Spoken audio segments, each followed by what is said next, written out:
The language processing hierarchy is a way of organizing fundamental language skills based on the book The Source for Processing Disorders by Gail J. Ph.D., CCC-SLP.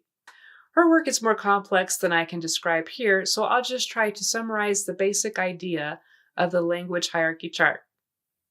The idea is that children learn to sort language ideas into categories in their brain, starting with simple relationships to more complex ones. If your child is given a language processing test as part of his evaluation, it will likely be tested on these same things. Number 1 would be labeling. Can the child name the object? Like, it's a shoe. Number 2, the next level up, is functions. Can the child tell what the object does? You wear a shoe on your foot. Number 3 is associations. Can the child tell what things go with that object? Socks and feet go with a shoe.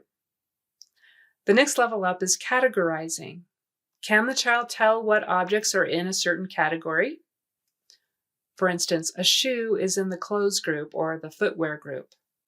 At this level, they also include the following: antonyms and synonyms, like the opposite of hot is cold, and another word for happy is glad.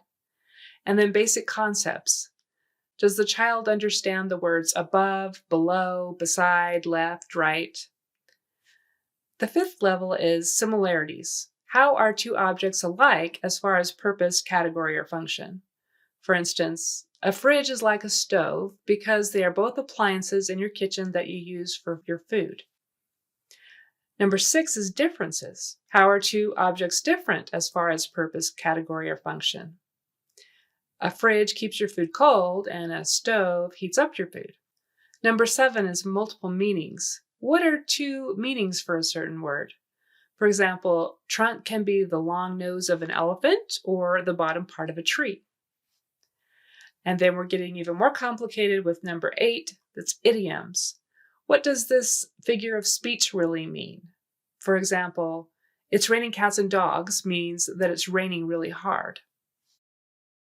Number 9 is analogies. Comparing something to another thing using the word like or as. For instance, life is like a box of chocolates means that you never know what's going to happen in life, just like when you pick a chocolate from a box. You never know what kind you're going to get. So these are all great things to work on with your child. For more tips on how to improve basic language skills, especially in young children, please watch my video, Parents Can Help with Their Child's Speech Language Treatment. Thanks for watching and have a great day.